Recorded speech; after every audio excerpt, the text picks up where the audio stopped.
The Podical sound. Podcast, you can't win. Talking a good game, you can't win. Topics never lame, you can't win. Win. Not your average Joseph. Marvelous.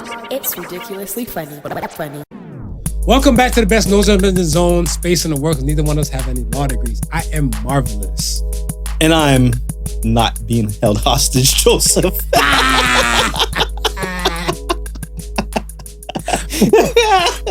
Welcome to the Podical Sons. Welcome. Let's start this show. I do not have Smooth on some Jay Prince and Kanye West reading off the teleprompter stuff about an apology to nobody. Everything what I'm about to say will be coming out of my mouth uncoerced, unforced, like Marv says, there's no gun being held to my head. Facts. That's it. Holy shit. That was a different type of dance. I looked at that thing. I was like, yo, Ye's there. Yeah. I'm like, you on Drink Champs smoking. Right. Living life. They talk about your haircut. You ain't even flinch. Fuck Big Sean. Yeah. Fuck this person. Fuck this. Fuck that. Whatever. Then, out of nowhere, later, you see this Jay Prince thing. I'm like, first of all, I had to look like, who is that guy? And I'm like, yo, is that Jay Prince? And like, I seen one video on the gram. Right. And Jay Prince wasn't tagged on it. Then I see another one. I'm like, it's Jay Prince. I'm like, it is. He is tagged on there. And Jay Prince is like the unspoken OG of hip hop. Yes. Yeah. Right. Yeah. You Google. If you don't know who Jay Prince is, pause, Google real quick, then come back and unpause and get filled in. And so when he went at it, when he said his piece and stuff, whatever, and he's like, yo, Kanye has a few words to say. And then Kanye started. Right. And when he started and stuff, whatever, he was just reading off the paper. I was like, why does this feel like an old Taliban video? Like, you know, the hostage. It felt like a hostage be video. like, please send $20 million and withdraw your troops, or they will cut my head off. Something I was like, is he okay? Even how the video was shot, it had that grainy look, like, you know what I mean? Like it wasn't even shot with any high def cameras or nothing. Oh my gosh. I'm like, we live in a world of 4K and 8K, and this bitch was grainy. And I was looking like, billionaire Kanye could get like a picture perfect quality video? I was like, no, sir. Yeah, this is a hostage video. This is a hostage. Something was. I was just hoping Drake, we could be friends again and make peace and go play in the sandbox. And he's not even looking up at the camera. He's not even reading looking at the camera. He's off the phone. Just let me know. Like I just want to be friends. We're bigger than this. It's all about Larry Hoover. And I'm like, yes, yeah. Google Larry Hoover as well. When you Google Larry Hoover, Jay Prince and Larry Hoover. We'll throw some names out here, and you'll be probably just confused. And that's it. As much as we're confused, because. Shit, before next week you know it, whatever, you might be in your house, come out the door, Jay Prince in Toronto talking to you. Hey, Podical Son guy, where's the other big mouth one? Oh, I'll find him later. Let's have a talk. Once again, my name is not your average Joseph. I do apologize from this episode. Yo, thanks, Sue. He got you, son. Listen, the way how I knew it was a serious thing, the last time I seen that look on Kanye's face was right before he blurted out the words, George Bush don't like black people. Yes. Because he had more of a lackadaisical anger thing when he went on TMZ. Right. With the spazzing out. Right. And then when his bootleg political campaign, he was more lackadaisical, but this one was a serious kind of notion. Yeah. You're right. Because when he said Bush don't like black people and stuff, poor Mike Myers was looking like, yo, this wasn't the energy I was getting. Right, exactly. Because he was giving that dark ass energy and stuff, whatever. And this whole thing was a dark ass energy vibe. I was like, okay, is he being for real? Is he being held hostage? It's like, I'm a little bit confused right now because dude is reading from his phone. Sincere shit come from the heart. You don't need a phone to drop sincere shit. You don't, because that's why I always feel like specific politicians, I feel the type of way. Right. I like when I can't see the teleprompter. Yes. Yeah. Like, you know, like, kiss me before you screw me. Right. You know? Make me feel like I'm special before you screw me and stuff like that, whatever, right? Well, like, you're at the podium and you have the teleprompter here. My fellow Americans. And be like, oh, shit. If this is really from the heart, you don't need this. No. You don't need this. Fool me, man. At least memorize. Memorize something and stuff, whatever, right? Yeah. Oh, you're right. It's a different thing. Yes, folks, welcome. All right. Well, you think Drake gonna accept? Do you think? Because I mean, Jay Prince is his boy. I think it would be a bootleg truce, Right. and a bootleg truce can breed a real one. Yeah. Yeah. Like the expression "fake it till you make it," it's not as bad as we make it out to be. Right. But it's kind of like there's a difference between you're saying "fuck Marv" when I'm in like 2 cities away from you. Right. But when I'm in the same room and stuff, whatever, like if you're telling me "fuck Marv," you really and truly don't fuck with me. Right. But if you're looking at me like most people and stuff, the average person, like 9 times out of 10, you probably just might not talk to me in the room. Yeah. You might not associate Yeah. with me and stuff like that. You just might just acknowledge like, oh shit, he's there. A head nod. That's it. And Keep that's moving. if you like that, me, right. if you care, Right. you might head nod. Yeah. Like if we don't care about each other, so we might not address each other, but we just Right. acknowledge the fact Yeah. that this person. But you want to be cordial because we're the setting that you're in. You don't want to make it seem like anything. Absolutely, Right. And I feel like this is a situation and stuff of that. So I think like it'd be like Jay Prince looking at Drake like, I made him say he wants to make peace with you, Right. and he does wants to make peace. Y'all Right. need to stop this shit. Stop. I need to have this money running in Houston, Right. and et cetera, et cetera. Look at the bigger picture. The bigger picture. Right. The bigger picture. Yeah. That, Larry Hoover, and all Yeah. this type of stuff. Yeah. Then you'd be like, all right, for the sake of such and such and such, Just- I'll play. And I'll then play. like after that, you might get to a point. Because it's kind of like, I look at it like when you might be arguing with your woman and stuff. Right? Yeah.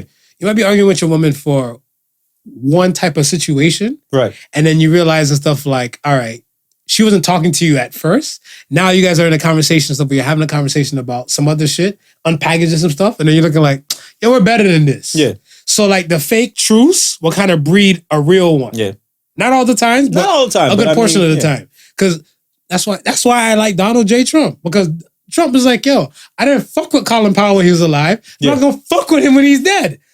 And I was looking like, that's the person that kind of keeps the same energy. Well, I mean, if you're looking at it from the point of the greater good, then Mhm. definitely, then that's always an angle you should be looking at, right? I I mean, look at the the foulness and words that was traded between Jay and Nas. Who would have ever thought that they would have just pushed their beef aside? But I mean, they looked at it as, yo, Bigger picture. the bigger picture. We're two big, successful Icons. black icons that can only benefit From this. from working together and collabing. It's like there's a bigger picture ahead. So Yeah. And I feel like it's a lot of ego. There's a lot of ego from like everywhere. Yeah. It's not a music specific genre. It's not like a celebrity type of thing. It's an ego thing and stuff. Whatever. Yeah. People on the earth in general. in general, Right. So I look at it stuff as where like your ego is not your amigo. It's a real live thing. right? Like you really have to remove your ego from the situation and stuff and be like, yo, okay. If you don't really have to work with said person or deal with said person, Yeah. then that's fine. But then would that hinder You know, in them hills, it's In the- all egos. yeah, It's all egos in those hills. Calabasas? Calabasas? It's ego Of course. driven. Of course. It's ego driven. Of course. But then it just has to be a step back to understand stuff like, yo, like, is this for me or is this for us? Right. Whatever, right? And it's not just a us like between two, like it's a us like between like the collective. The collective. The collective, Yeah. right? So, I mean, who knows? CLB. So I mean, one of the things is that we're looking at like Larry Hoover. He's been in there for a good minute, but still remains to be one of the most respected people as far as maybe hip hop is concerned, but definitely Chicago is concerned. So somebody being put back into a situation like that, Mhm. it's definitely, I think, for maybe not for the general fans of Kanye and Drake, but for a place like Chicago, that's definitely the bigger But picture. it's collective because it's the collective of Chicago, right? Yeah. Like in Chicago, we look at what I call Chicago Chirac, Right. Yeah. right? Yeah. And like, yo, their murder cases and stuff, or murder rates is just too exponential, like to ignore. It's wild. to ignore. Like, I remember hearing one year that there was a church. And they had like a big ass, like kind of like bulletin board, kind of billboard thing outside. Right. And they had a photo of all the kids under the age of 18 who've been gunned down within that vicinity, and their photo up there. That's insane. Gunned down. Yeah. Not hit and run. No. Not abducted. Not kidnapped. Gunned down. Like they knew how these kids actually died. Yeah. Right? And it was sad. It was sad to hear that and stuff. So I'm like, the city itself, something has to happen for them. Has to. It has to. So I don't know. I hope Kanye's okay. hope he's alive. And this is really the greater good. And that's the greater we've been watching. More the greater good. Yes, to the folks at home, welcome. You're already used to us. To the new ones, we get into some stuff like this. Yeah. Like, comment, subscribe. YouTube, when you're seeing us, we welcome you. We welcome the comments. Every streaming platform possible. Search Podical Sons Podcast. We are there. Correct. We're preaching a good gospel. We do it on a Sunday, and it's packaged up, neatly distributed to you on a Tuesday. Yes. It's going down. It's going down. On a Tuesday. So, yes, man. Let's get to the polls. First poll was, are things better or worse the second time around? 75% said better. We agree with that. We agreed. Yeah, because... I agreed, at least. Yeah. Yeah.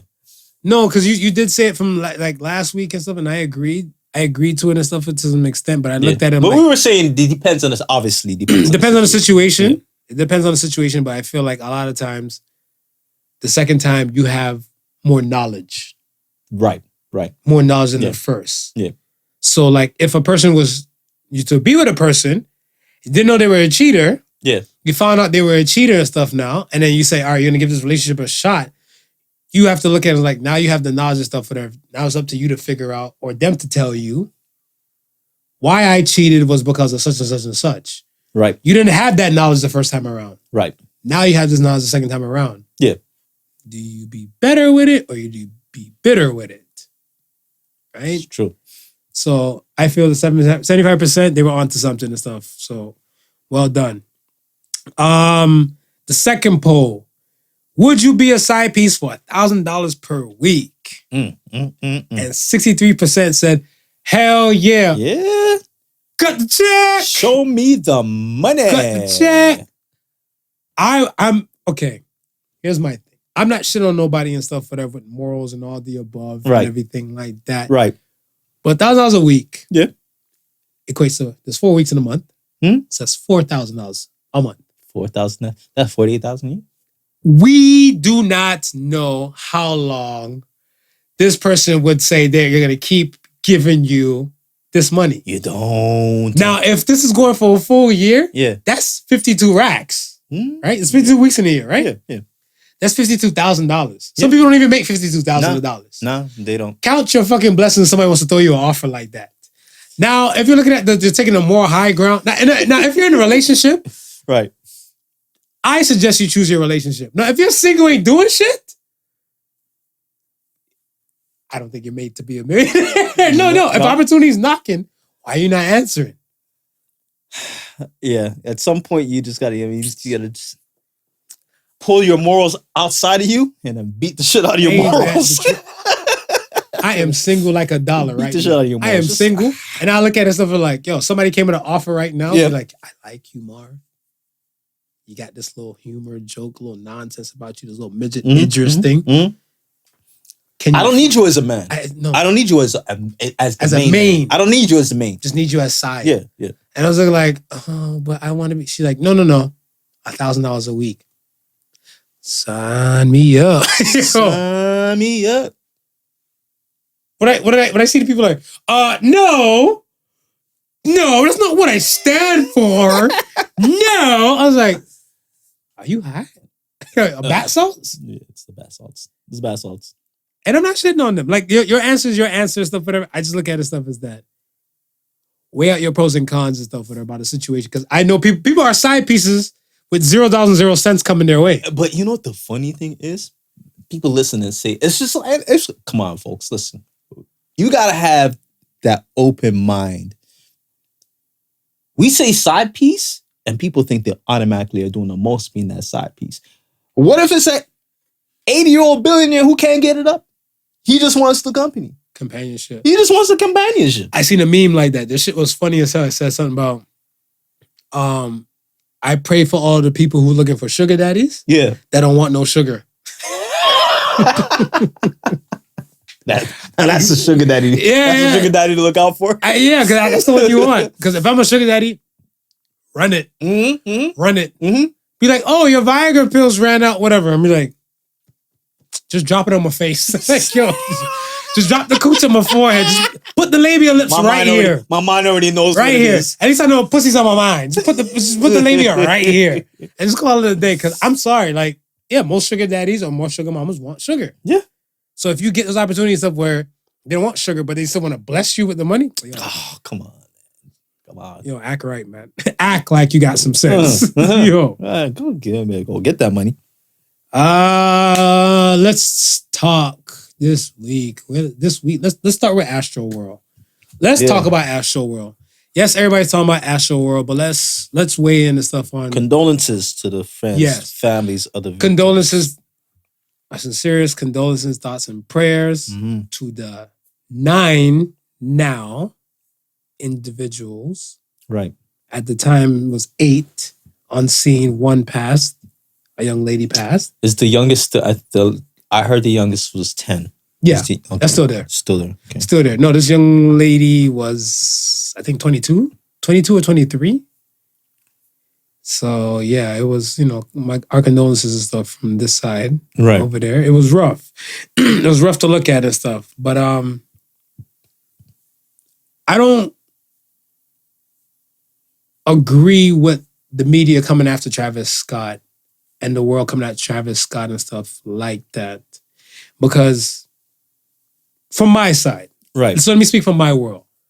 You and I, we had this discussion about Beyonce, Destiny's Child. Yeah. I was going to say Beyonce and them. That's what I always call Destiny's Child. Beyonce and them. And them. Even though it's just Kelly and Michelle. Beyonce, Kelly, and Michelle. Yeah, Beyonce and them. There was a 106 in Park performance where, remember I was telling you, Michelle fell, bust her ass on her heels and everything. And Kelly and Beyonce kept pushing like nothing happened. You got to keep it moving. And I was like, are you fucking shitting me? I'm like, yo, I broke bread with you. You're my peoples. But you're like, no. Nah. The show must still go on. It's got to still go on. Now, the videos and stuff where people like saying that people are dying over there and everything like that. And they're telling them, like, and they're looking like these people didn't give a fuck. No, these people, their thing is like the show must still go on. Yeah. Hand clap to Travis Scott during the performance. Right. Where he just was like, hold on. Some shit's going down over there. Right. You got stage lights in your eyeballs. You got people's camera phone lights in your eyeballs. And you have to perform. Yes, it's material you have. Yeah. And you're used to. But you have to now perform and be aware. Yeah. And you're looking and you spot the hazards or some shit going on and stuff, whatever. Yeah. That's kudos to you. 50,000 people is a lot of fucking people. Of course. It's a lot of people.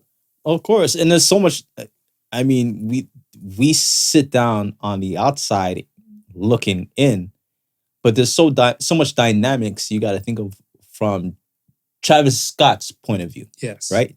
First and foremost, he's got to deal with the lights, just like how you say.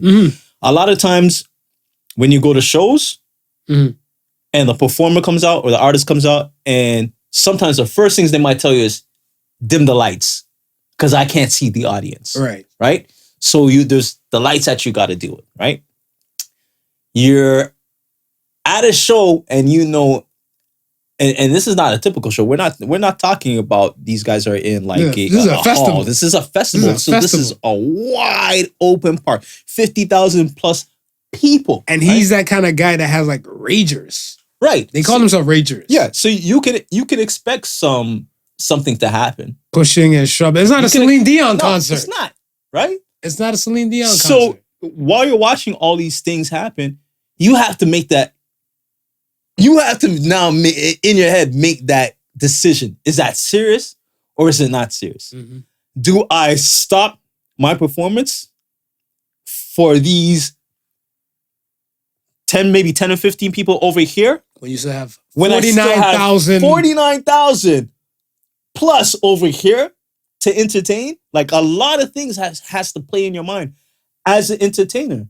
And I don't think you're the one that's supposed to be worrying about that as the entertainer. Your job is to perform. That's what people pay you to do. They pay security and police for them. That's their job. And so I seen a statement where they said, I think, let's say the local sheriffs and stuff like that, they're like, they had concerns that something like this might go down. But I'm like, one, this is not AstroWorld's first time. Right. So I'm like, yes, a crowd of different diverse types of people with alcohol, much as it's outside. So you can claim all you want. You're not going to make sure no drugs or anything are going to come through. Yeah. But as performer, how you're eating part of my profit and stuff, whatever, is because you're getting some of this money. Right. So if you don't want none of this and stuff, whatever, you have to make sure none of this is going on. Right. This is why security is there. This is why ambulance is there. This is why police is there. You're getting paid. You're not there for free. See, as a lawyer for the victims, I can see why you would go for Travis Scott, right? Because he is the name. He is the main attraction, right? It's like, and he probably might not be at the end of the day. He probably might not be the person that ends up getting sued, right? But he is the figurehead. So you go for him first, and then you let everything trickle down after that, right? The media just picks up on that. They don't care. They know that he's not the guilty party in all of this. It's just that that's what the story's gonna sell. That's what the clicks are gonna be all about. You know what I mean? It's like it's gonna be it's going to be for him. So we're going to go for him, just like how everybody else is gonna go for him. I mean, months down the line, we know it'll probably be settled throughout something else will come out and it'll be blamed on somebody else. But right now, he's the person that we're gonna lay blame on. He's the person that we're gonna ride this. We're gonna sail the ship with. It sucks because this is not the first time it's happened. That's the thing. The thing is that this is not the first, and this damn show won't be the last. It's sad to say because my thing and stuff is that outdoor festivals are still gonna happen. Music festivals are still gonna happen. Regardless. Yeah. And it's only a matter of time and stuff for some other things like this is to happen. In mosh pit settings and stuff like that, they let you know like real quick. That's why certain places just have a smaller mosh pit than others. Right. Because this is a possibility of some shit just to happen. Right. The type of music, does he say certain type of things and stuff to incite and rile up the people? Yes. Yeah. That's part of his brand. Yeah. So if you're gonna say we're gonna do security for this brand, you know what he's coming with. You know what he's So that's why when the local sheriffs are saying like, oh, we kind of how to figure, I'm like, you're like every bootleg psychic on 9/11. We figure something's gonna happen off that day. Why? Because you normally steer your tea that way, but you stir your tea the other way. Right. Like, no, you don't. You hope that these things don't happen, whatever, because there's been tons of other concerts throughout the year. Yeah. Nothing to this degree and stuff like that. And I'm not saying like, and I'm not taking away that 9 lives were lost and others were injured, but it's a point where we gotta be compassionate and stuff and understand like, yo, this can happen anywhere. Mm-hmm. That's gotta be a hard part to police though, right? Because on the one hand, the crowds are just too hard though. On the one hand, right, you know, it's the energy. People are having fun, this, that, and the third. Like you know that, right? On the one hand, right? Mm-hmm. But on the other hand, you know what the potential outcome can be, how dangerous it can get if it goes a little bit too far, right? So it's like that constant play in your head, like, where do you jump in? Because you might jump in too soon, And the audience might turn against you and say, "Hey, we're just having fun," right? Like you know the seriousness of it. You know where it can get to. Right. But people don't care about that. No. People just care about having fun. I paid my money. Yeah. I came for a good time. Yeah. If I want to mosh in the pit, let my ass mosh in the pit. Yeah. I think like it's just places where they have like seats. Right. When they have selective seats, most people don't leave their seats. They just might stand up. Right. And just jump up and down or just enjoy and celebrate and stuff and like within that proximity. Yes. But then when you eliminate the seating aspect and stuff, this is where the probability gets kind of sticky. Like Chicago with the fire, the pyrotechnics and stuff like that. Everybody rushed to exit. 22 people were trampled and stuff, or 20 plus people were trampled. Yeah. Can't remember the numbers and stuff like that, but they died. There's tons of rock groups that this thing happened to. Pearl Jam was one of them, right? Mm-hmm. Other music festivals and stuff. These things are not foreign. Nah. They're not foreign and stuff like that for a crowd surge to happen. But I just feel like this shit don't even have, it doesn't even have to be a rock concert for a crowd surge to happen and people to be injured during a crowd surge. Mm-hmm. But like the Chicago thing, the fire broke out on stage. Right. People were injured from the fire and everybody else surged the door. Yeah. They said 100 people rushed the door. Yeah. The exit. And then I think the club got a blame and stuff because I think like capacity? Is it a capacity? Part was capacity, and I think the other part was about, I think the other exit wasn't like highlighted to the masses. Okay. So it's kind of like if you worked at the facility, you know the other exit is behind stage left, 2 doors to the right. Right. So the public at least, like they're saying like the public should at least know a sign. Should know, yeah. Like the funny thing too, I seen something like in my hospital, one day they start switching like some signs, like some green running man. I'm like, the hell is this? Right. Oh, it's to let visitors and non-regular staff to know that the exits are this way. And I was like, why? But I'm like, oh shit, lawsuit purpose and stuff like that. Yeah. And that's the thing, right? So I mean, no difference from when you're like you're on an airplane and it's got the lighted up lines of where the emergency exits and stuff like that. Yeah, you gotta know, right? You gotta know. So, my question to you and stuff is that did the media blame like the past artists the way how they're blaming Travis Scott? Like, do you feel like that? No, I don't think so. Because I'm pretty sure because you're older than me. Yeah. In a good way. Yeah. You probably seen or witnessed or heard more situations stuff like this, more at a rock type of concert or something like that, whatever. But, and again, and that's why I say like typically like when this has happened in the past, typically it's the lawyer who has called out the entertainer, right? And then they'll name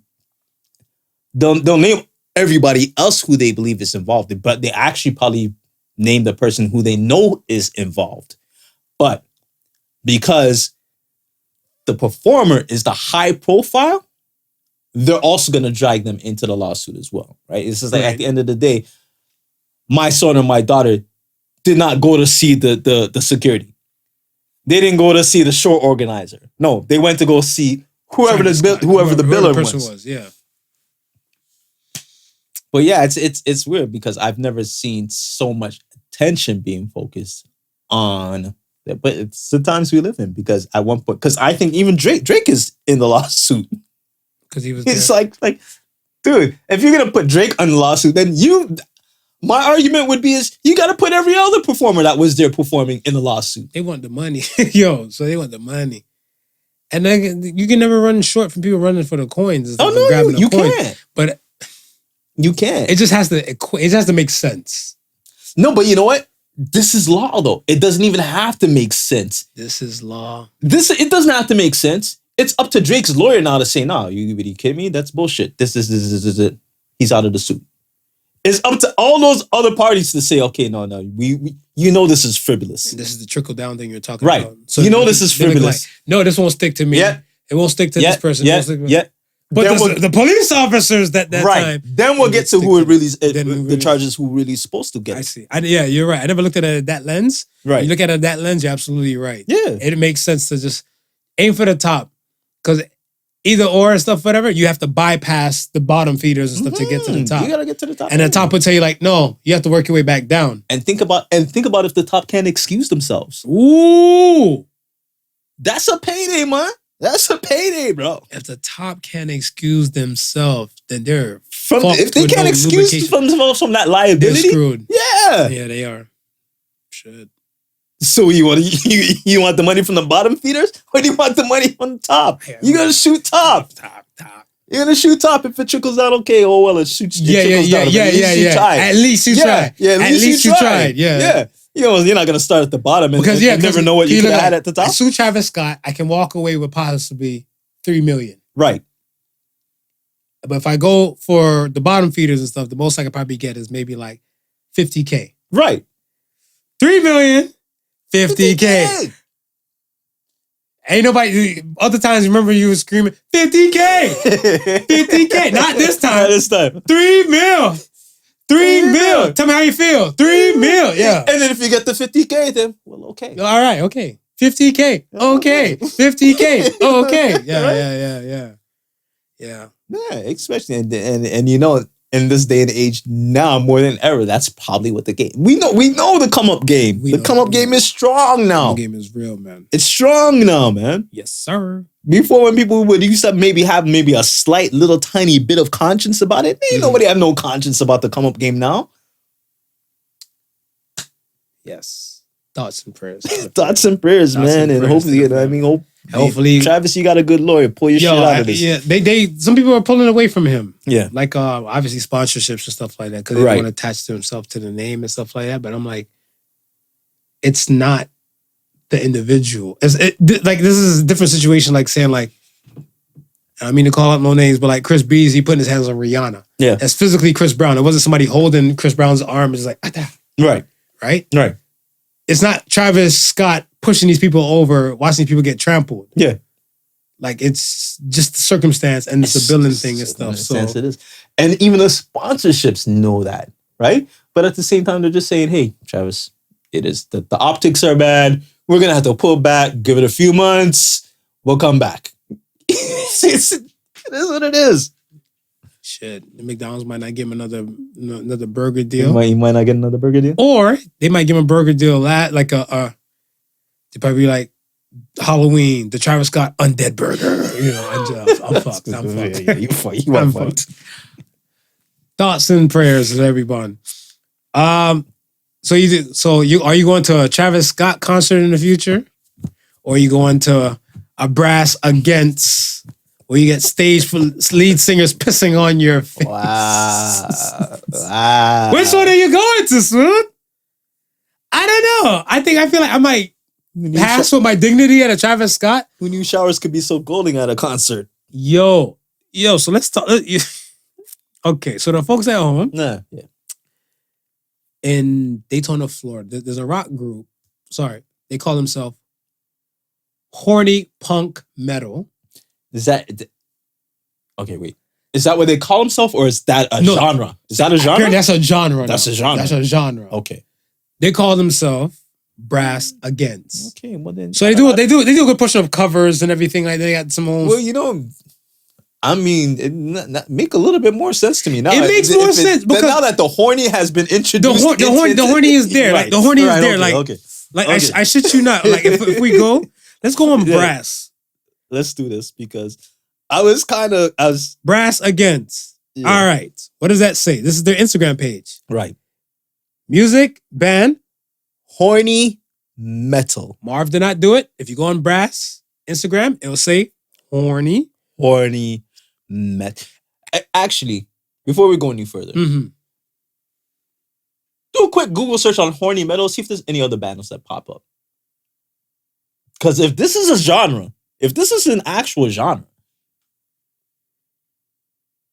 Horny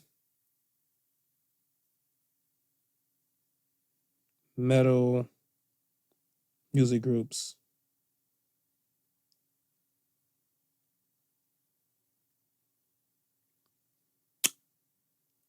This is a genre. Wow. 9 of the horniest bands of all time, apparently. Okay. All right. So yes, this is a genre. So there's a little bit of context there. AC/DC is in there though. AC/DC's in there. AC/DC is in there. You need to start paying attention to some of their lyrics. You need to start paying attention to some of their shows. Yeah. Who is it? Bloodhound Gang. I heard about some of their tactics. Whoa, whoa, whoa, whoa, whoa, whoa, whoa, whoa, Whoa. The familiar name up in there? Niggas with attitude. NWA classified. Hype Man Eazy-E was quite the horniest man who ever lived.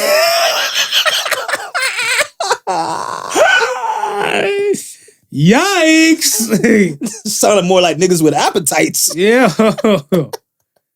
All right. So yeah. Okay.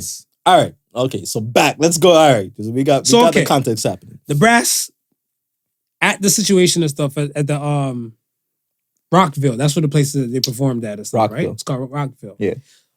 The lead singer, one of the lead singers and stuff in the group, her name is Sofia. She got a little carried away. Just a little?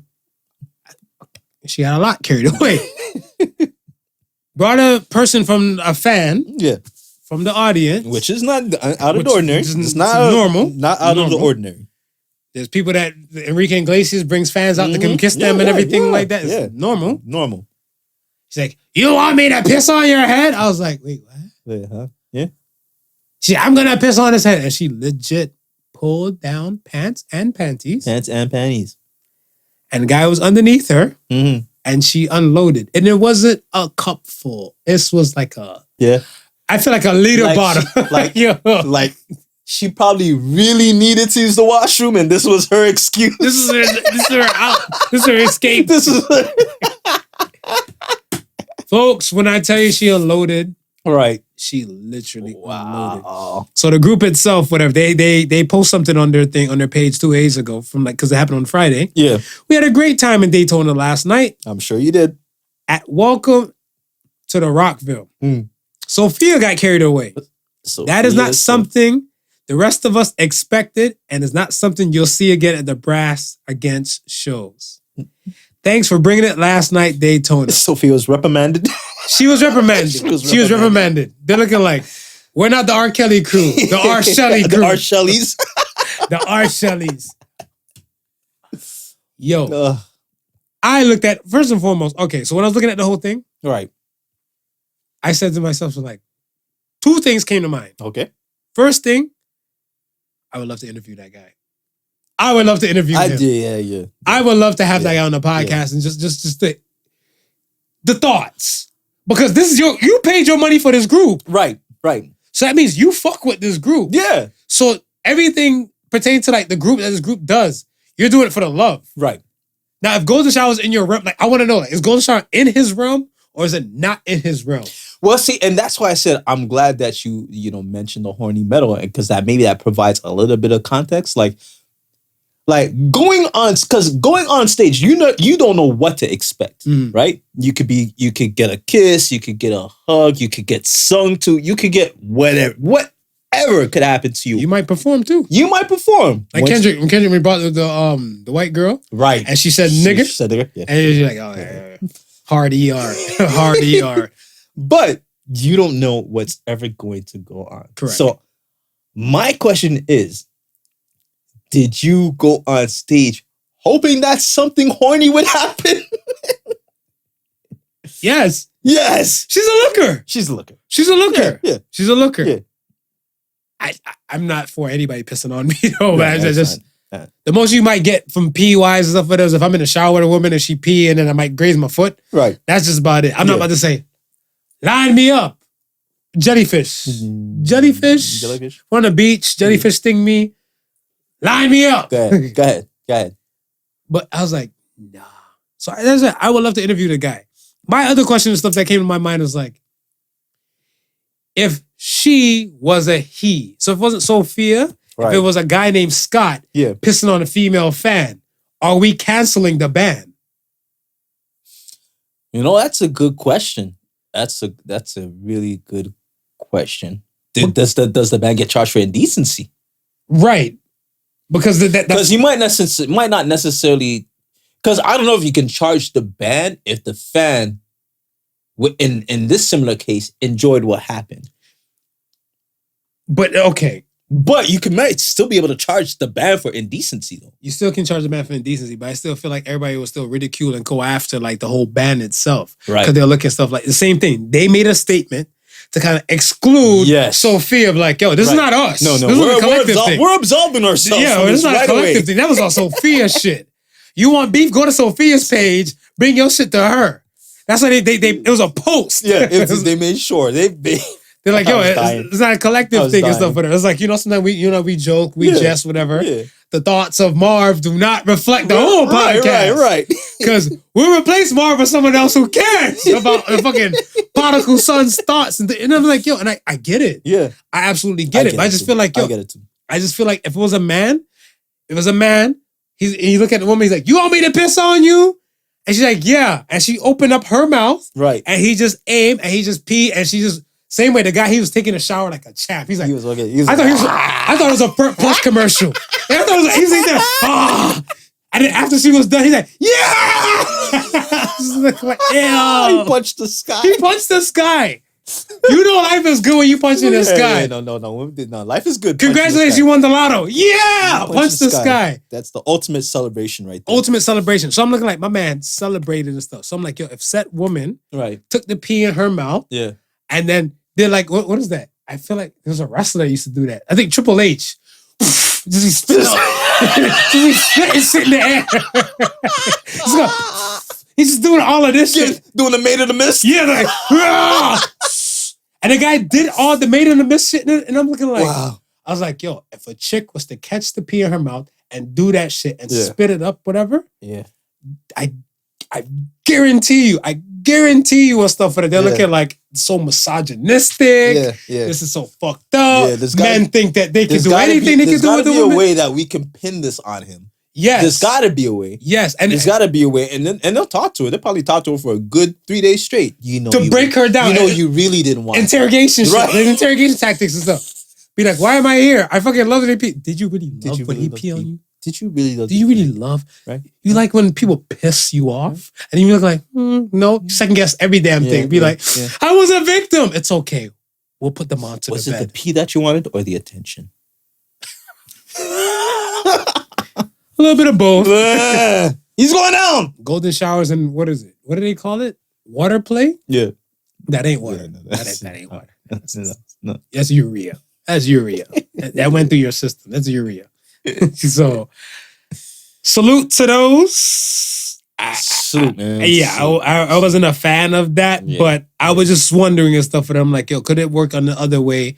The same way, like, I don't judge. I wonder if like the venues now will just like warn them before their next performance and say, hey, look, man, we don't have the pee on stage in your contract. Yo, I think with the venues, think about it now. You just seen this. Mm-hmm. You saw a video, saw how they performed and everything like that. Their next scheduled spot is to come to your spot. Smooth spot. Yeah. Right? Yeah. Come to smooth spot. Yeah. I guarantee the first thing you're going to point out is the washroom's upstairs. Please use washrooms before all performances. The washroom is right upstairs, just to let you know. Yeah. There's another one there. Hey, there's one by my office. Feel free. And don't hesitate. We'll pause the show if you really need to use the washroom. Yeah, like, you can take a break. Intermission. Yeah, there's an intermission happening. There's intermission. I just feel like, yo, you might not fuck with them for a minute. Because I'm like, either she really had to pee. No, she had to pee. Or she has pee on command down packed. Can you have pee on command like that? What's what I'm saying? But I can have pee on command, but it's not going to be a full ass stream. No. Exactly. Because my thing and stuff is that I'm an older man now. Yeah. I like to piss before I leave. Right. So if I'm going to make a journey, I'm like, I don't know on this journey when I will have the luxury to urinate. Right. So let me piss while I'm have full access to a toilet. Yeah. I felt like, in this case, she just bypassed every toilet and stuff, whatever. She held the. She's like, I'm pissed off. Someone's gonna get pissed on. And salute. I think I would love to interview that guy. If I can catch that guy on a Skype, I have so many I'm questions. sure. So there couldn't have been anything found with this guy. I searched. Like searched. I searched. You know me. I know you searched. You know me. I'm just asking just in case. I went hunting high and low. I'm like, who is he? I know you searched. I went on blogs. I was like, who is he? I got questions. I just want some answers. I was like, who is he? Does he have a Reddit? I was like, I was gonna be like, hey, are the groups you follow is Water Play and Golden Shower? Like, yeah, I just want to know. I was like, if so, like, did you go by taste? Did you go by celebrity factor? You know who I heard used to have some wild ass shows like that? R. Kelly? Prince. Mm-hmm.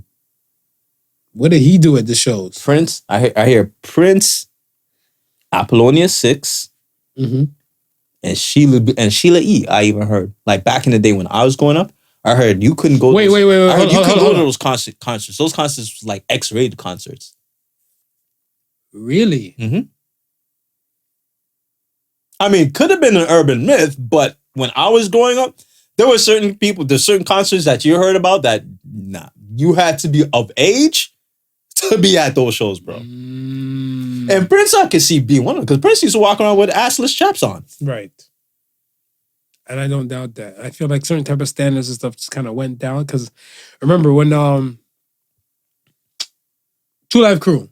Right. Two Live Crew in the late 80s, early 90s with the whole thing about censorship and everything, the parental advisories went up. And when the parental advisories went up and everything like that, it's kind of like, they're looking like, you do know the set venue is going to be cursing. Are you okay bringing your kid? Right. And they still bring their kid. It's still on them. When before stuff, it was like, no, this is not a kid show. Mm-hmm. We'll shut it down and stuff. Right, exactly. Be like, no, you can probably try to get your refund back for this ticket, but that kid's not coming in this show. Yeah. Because one of the first questions that I had in my mind was with the whole Travis Scott incident, it was like, the little 10-year-old doing that to show. Man, you don't know the hood. It's like, you don't know the hood. Wow. Like, I went to a movie theater on a date way back in the day in Cleveland. I think it was a Medea flick. And the Medea flick was hot off the press. Right. Because I think, let's say, Set Woman and I, we went for dinner. Yeah. And the movie theater was like right there. And be like, oh, wonder if we can catch a movie and stuff like that. I'm like, all right, just see the movie times. And we saw dinner, we had dinner, and we were able to work out to go to the movies. In the movie theater, legit, you're in there watching the movie, like, haha, you stupid Tyler Perry, to like, haha, oh, that's so fucked up, to where? And I'm like, so I'm looking back and forth on the movie screen and stuff. And I'm looking like, to see, where the fuck is this baby? I'm not seeing no baby nowhere. I see Tyler Perry dressed as Tyler Perry. And then another main character. And I'm looking like, where? So then I hear somebody's like, hey man, why you bring a baby to the damn movies? Yeah. Set person who brought baby to the movies like, shut the fuck up before I go to my car to go pop the trunk. So I'm looking like, wait, you brought your crying baby in here. You're fully in the wrong. This kid is disturbing the peace. Yeah. You could have catch a bootleg, because this is back in the day. Bootlegs were still, hey man, I got that new Tyler Perry to watch and stuff, whatever, on DVD. You said, fuck a bootlegger. You want to bring your woman and yourself and the baby. You want to be part of the experience. And now you wrong and strong want to say you want to start shooting people and stuff. Now you're ruining the experience. So that's what I'm saying. I'm like, yo, this shit happened to that one dozen. A lot of people are fully in the wrong, and they'll fully go through with this thing, full steam ahead. Right. Is it right morally I don't know. I'm not, my parental style is not one of those parental styles where like, I say I'm gonna smoke weed with my kid. Right. Right? I think my kid has to become like, I don't do that type of stuff around my mother. Right. I turned 21 in America like eons ago. And my mom and stuff, whatever, forced me to have a drink with her. Yeah. I feel like it was still kind of wrong. Right. And then my mom was like, I know you drink. Yeah. Like, yeah. I seen you saucy before. Yeah. But it's just, for me, it just wasn't right. It was a moral stand ground. So and you know what the funny thing is? Because as children, we feel like it's a line that we're crossing. As parents, they're looking at it as, you've reached. Have a drink with me. So then set parents of the 10-year-old. Right. You've reached. And RIP in this case, Yeah. you've reached the gates of heaven. Yeah. Right? Yeah. So I don't know, but I don't want to go to neither concert because I'm not afraid. I don't want to get peed on. I don't. I'm not a fan of urine like that. Like I said, I don't judge. That's your thing. That's your thing. Yeah. Enjoy the water play and the golden showers. What if it was a concert on Fortnite and it was virtual pee? No, Travis Scott, they pulled him off Fortnite. Yes, I heard. He had a concert on Fortnite. Did he have one coming up, or was that the one that was from before? Before. Oh. Before. Your son put me on. So hold on. That shit was still up there? What the Fortnite concert from way back then? No. It was an event. Right, yeah. It was an event, but that's what I'm saying. But you could go back and watch it still on Fortnite. Yes. Oh, that's one. They must have been caking off of that. That's one. And then two, I think the other thing and stuff is that it was leading to other artists to do performances on there and stuff as well. Right. So Marshmello, I think, did a performance on there as well. Yes, he did. And they were looking to bring back Travis Scott and stuff like that, right? But my thing is, I never understood why they pulled Travis Scott from Fortnite when your video game is about shooting people and killing people. Yeah. What moral ground do you stand on? Right? Legit, whip out guns and shoot or drop houses and build shit on people. What moral ground do you stand on? Yeah, no. Like I said, I'm not here to judge. Let's talk about, speaking of judging shit, Kyle Rittenhouse. How do you feel about his situation? Kyle Rittenhouse, young man, killed 2 people. And was it Kenosha? Mm-hmm. Kenosha. During the riots. It was during the George Floyd riots. He drove his happy-go-lucky ass stuff, whatever, to a place where he didn't need to be to go commit murders. Yeah. And this, I don't feel sympathy for him, so I'll call him. This punk motherfucker out here is in the courtroom crying. No tears. No tears. No tears, but it was a... Sound effects. Sound effects. Oh, you remember when your parents used to slap you back in the day, hit you, like, shut up, It was one of those moments. We call it the dry eye cry. The dry eye cry. Yeah, that's exactly what it was. And I looked at it as if I'm like, I was like, what the fuck? I was like, you went there, dumbass. You drove across the lines. When they start showing the audience, and then the judge is like, all right, we're gonna take a recess. No one talk to nobody. I was like, my mind was spinning. Yeah. My mind was spinning. And I said, would this lead to an acquittal? Yes or no? To you, what do you think? Is it a jury case? Yeah. Where's the jury from? Well, I'm assuming they're in that demographic and stuff of the Kenosha. Is there any colored people on the jury? They didn't highlight in specific because remember, people tend to hunt jurors and stuff, whatever, as well, right? So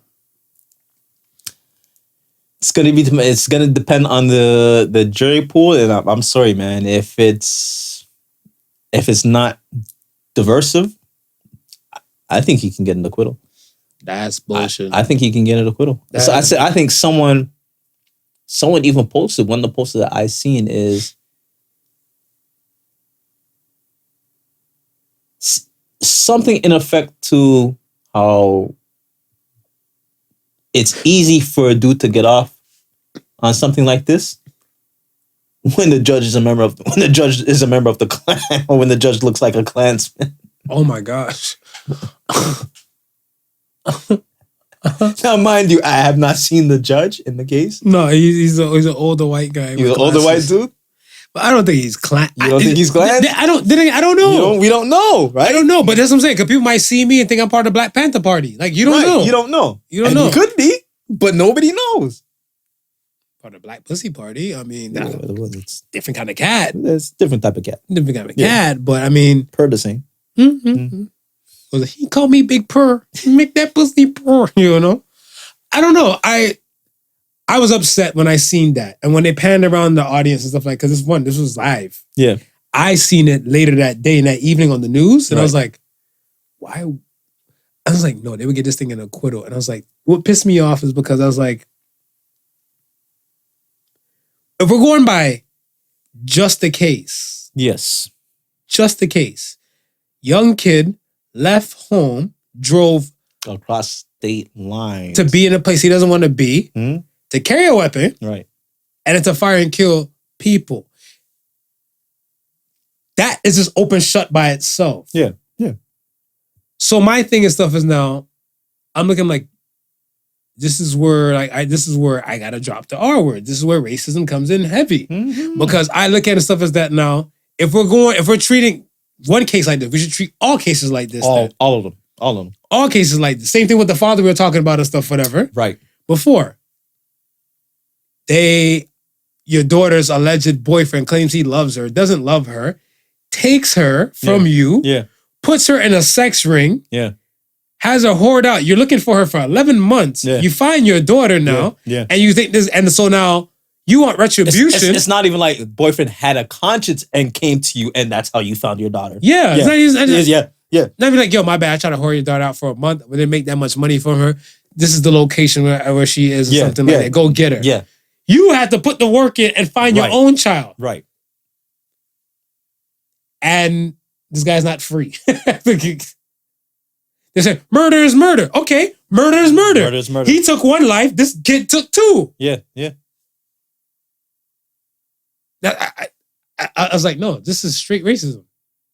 This is straight racism. It's funny how, wow. Remember when the U.S. carried out the assassination on that Iraqi physicist? I don't know. I think he was a physicist, or I don't know, but he was one. No, it was Iraq. No, sorry, Iran. I think he was one of the top generals, and they were saying how he was instrumental in organizing 9/11 all those different attacks. I'm like, yeah, but you went in and like, you don't know if he begged forgiveness. He's leading a new path. You just went in and figured we're gonna kill him to prevent him from doing anything else, right? From harming anybody further than he's already harmed. You can do that. It's okay for you to do that. But here's a father goes in the depths of hell to take his daughter out of it.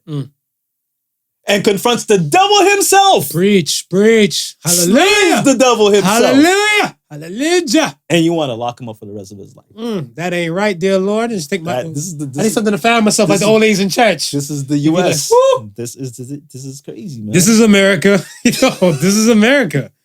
That is some fucked up shit. I hope it doesn't lead to an acquittal, but the heaviest thing in the world is not titanium, and the strongest thing in the world is not diamonds. It's a white woman's tears. And the second thing in line and stuff is a white man with an alt-right haircut. Yo. Parted perfectly. Oh my gosh. And you get that little sweet ass little, get this one down and this side over. The swoop over. Yeah. That's it. You're safe. No, that's it. You're safe. That's it. You have to skateboard Pete along the picture Bieber with the locks. Yeah. Guilty. Yeah, no, they're guilty. Bieber with the new cut, whatever. He's back to normal. Remember Bieber's hair was long, looking like Shaggy from Scooby-Doo? Shit on him. Yeah. You're like, bruh, it's not an all right haircut. Once he got the cut now, yeah. They love him again. Good graces. They need that cut, man. Good graces. Sad day. Let's talk about International Men's Day. So to the folks, shout out to all the men out there. Shout out to the men. Shout out to the men. Shout out to the men. Well, shout out to the store-bought men too. Like, if you left the woman area, whatever you mean, and you trans over to like become a man. And if you can win Man of the Year, more power to you. Not over me though.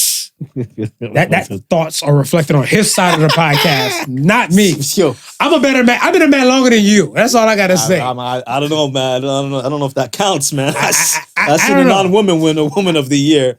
Yeah. The Caitlyn Jenner thing was beyond me. That one I never understood. But International Men's Day is Friday, November 19th. So that's this Friday coming up. This Friday. When you're hearing this show, again, if you take this show in afterwards, whatever, always don't hesitate to Google International Men's Day. Men, we have a higher suicide rate than women. Yeah. The argument and stuff, when I said it to somebody, it was a woman too. She's like, yeah, but women have attempts. But I'm like, successful. We're going with successful. Because I'm like, there's one thing to tell your parents and stuff to fuck off, and there's another person and stuff to tell their parents and stuff, whatever. they go to their grave to tell them to fuck off. Right. You can tell them to fuck off when they're still alive and well, and then Right. there's a difference in stuff whatever when they can't They respond. can't respond. Right. Yeah. Right? Men have a higher rate than that. You know, we don't ain't nobody snitching on domestic violence cases and stuff like that too much. Nope. I know a dude legit. His woman's like a little bit taller than him, but his woman like got aggressive and she put the hands on him, and he refused to call the police. Yeah. Yeah. We had to drag him. We took photos of him. She got cut, scarred. She did some things to him. Yeah. And a lot of women prey on that fact that they know. They know. Because it led up to other things and stuff, whatever, before, right? Right. And I was like, fam, you should have been part of your own rescue and stopped this and everything like that. I was like, if I was in his situation, that's what I asked myself. If I'm in that situation, what would I do? Yeah. People look at what would Jesus do? I look at what would Marv do? Like, what would I do if I was in a situation? I wouldn't allow no woman to hit me beyond like a sexual mark. Hell, I got slapped during sex. Yeah. And I wasn't kosher with it, whatever. She slapped the shit out of me, like in my face. Yeah, like, wait. What just happened here? You're going to have to explain this. Yeah, Are these love taps? Or are they... No, that wasn't a love tap. Right? that was like, how dare you, you bastard. I don't care. It was like one of those ones. I was looking like, did this heifer just literally slap me? I was like, what the hell? And then when I was telling one of my boys, whatever, he laughed at it because he's like, yeah, I seen that shit in a TV show too. Chicks like to do that. And after that, I was like, I'm not telling nobody again. I'm not telling nobody again. Yeah. I had to confront the monster. And I told her, like, I don't like what you did to me. You made me feel me. At least once, you got to let her know. Yeah. She's looking like it was the heat of the moment. Why you laughing? You got bitch slapped in the heat of the moment. Yeah, it was a different day. So I've been through some things, man. I've been through some things. Yes. And you're here to talk about it, man. I like that. I'm still able to talk about it. I'm here to talk about it. But we put like this. Us as a collective, as men, I'm not saying women don't have it hard, but it's not fair. The reason why, hear me out. What I say about what is not fair, men and women are quote unquote human beings or earthlings. Right. Why is it that we cater to one set of earthlings and care and concern, but we don't care for another? Right. That's the thing. Yeah. That's the thing. So that's why the non-acknowledgement of like International Men's Day or Time for Men, when I hear certain people say like women in general, like I don't want to sound like an incel, but it's like, yo, be like, you had your time. It was in March. Yeah. March 9th. Yeah. I celebrate. I put a post on my podcast for you. Right. Yeah. Yeah. Acknowledge us. I mean, they've had more than 1 month. To be completely honest. And this is kind of spread out across a few months. Yeah, like it's just an acknowledgement and the showing that we care. And I think that's the part of this, like, this is kind of similar, not that far off when it comes to Black people. Yeah. We're not saying that all lives don't matter. No, we never. But we're just saying this particular group is getting shafted. Yeah. And then this time, the particular group is men getting shafted. Right. I think people who understand the plight, whatever, or women, or most people that understand the plight is men or women who witnessed the struggle of a man at close hand. Right. Or mothers of boys. Yeah, yeah. Like they witnessed this and stuff at close hand and stuff. She's like, oh shit, this shit's fucked up for you guys. Yeah, yeah. Whatever, right? I had a girl one day, I was with her way back in the day and stuff, whatever. Here, downtown Toronto. She walked on like a vent thing and her heel, right? And she's kind of dramatic like me. I'm a hyperbolist. She's kind of extra like me and shit like that. Whatever. So she fell and stuff. She's like, oh my God, aren't you gonna do something and stuff for that? She's like, my heel is broke. She cried about her heel. She cried about her heel snap. But people walking past, oh my gosh, this Black guy, that's what they do. They just put their hands on their woman, just leave them right there. So I'm like, yo, I didn't hit her. And then she looked like, she's like, holy shit. He didn't hit me. I broke my heel. I just bought these shoes. Right. So then the lady who walked away looking at me like I was scum, she's like, oh, thank God. What happened? Yeah. I have some kind of glue in my purse. It's for nails. Don't know if it might work. Motherfucker, you still didn't apologize to me yet. Right. But you just roiled up and stuff and like just wrote me off as like I'm a woman beater. Yeah. Because you see her on the ground. Yeah, yeah. Then it says situation. So I was like, yo, how dare you? scumbag. How dare Scumbagula. you? Scumbagula. Scumbagula. Not Count Dracula. Scumbagula. The nerve of you. So I just was like, we just need to acknowledge the other human beings and stuff. And I think that's the thing. The acknowledgement and the awareness is what I'm more concerned with. The same thing with the groups and stuff, whatever, like, you know, with the Rainbow Mafia and everything like that. It's the acknowledgement. Yeah. You're acknowledging set people and everything like that, right? Right. And I feel like if it's not causing any harm or it's not taken out of your soul or you're losing the essence of your soul, just acknowledge. Just acknowledge. I remember last year and the year before. Last year wasn't that bad because COVID and we were more focused on COVID, but the year before, I walked into a meeting and I just declared that shit right off rip. It was like a Tuesday morning that day. They're like, good morning, Marv. I'm like, good morning. It's International Men's Day. Right. You guys have any gifts or snacks for the men before we start this meeting? Yo, the director looked at me like,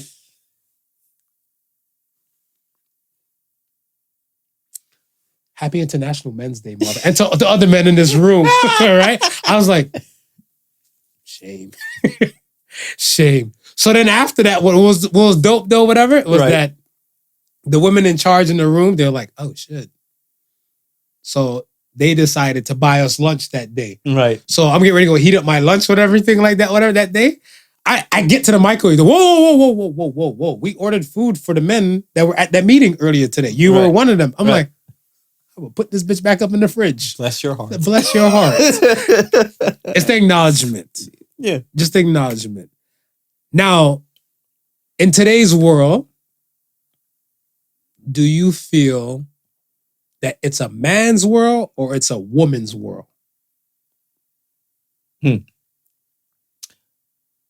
I think most of the major decisions are still made by men. Mm-hmm. But I would say we're living in a society that's pretty much more favorable to women. So this is a woman's world. Yeah. I mean, again, though, at the top, I think men are still making those worldly decisions. Let's put it that way. Then. On a global level, I think that's still dominated by men. Like if you look at, it's dominated by men. Right, yeah, but there's still women in power. No. There's women in power making moves. Yeah. But I think like on that level, the playing field is still majority men. Right. But once we get past that playing level, I think women have not only leveled the playing field, but surpassed. Man, women got a high graduation rate than men. Yeah. That's one. Men's prisons are more incarcerated than women's prisons. Mm-hmm. More filled capacity and stuff like that. I mean, like shit, if something goes down and stuff, whatever, right? A lot of times they like protect the women and children. Right. What if you're not a fighting kind of guy? I mean, the only last hurdle, I guess, is still equal pay. Probably. If there's any hurdles still to be jumped over. It's funny that we're talking about this because I watched a documentary on that same thing, and they were saying I think it's Rwanda where 87% of women are either equal or better. That's a nice percentage. Yeah, but But it took for certain circumstances to happen in Rwanda. So remember, they had the genocide, right? And a lot of men. A lot of men died. were killed off in the genocide. So they had to change rules and let women into certain things, or the country would not run. Yeah. So once women started getting in power and started sitting into certain places, it was and the laws were being rewritten. It empowered other women looking from the lower looking up and saying, "Hey, we can do this too," right? So eventually, it just became a situation where, out of need, those women rose to the occasion and proved that they could do just as good of a job as any other male sitting in that. Okay, so even like I believe it's World War II. World War II, that's when the women like start dominating the workforce. The workforce, right. Right? Yeah. Because it's kind of like... Out of the need. Yeah, because most of the men were away at war. Right. Or the other ones that they weren't able to, I want to say, kind of retiree status or too young of age. Yeah. So then the women and stuff pony up and the women, they took force. Yeah. Yeah. So, see, I feel like it is a woman's world because I don't feel like we're attacking, like I want to say, in society in the whole, on this side of the world. I feel like we're doing more attacking to men than we are of women. Like, it's the funniest thing and stuff, whatever, is that, like, in my world, like, in my personal world, I don't call women bitches. No. In my personal world, more women call women bitches than you do. Than I would even fathom in my 36 years of living. It's so crazy. And like, I was talking to a woman, and she's like, "Oh, I called you. I didn't get you." Right. So I'm like, I just missed your call. You sure you're talking to some bitches? It's funny how women will use bitches as a term of endearment, like how men use niggas.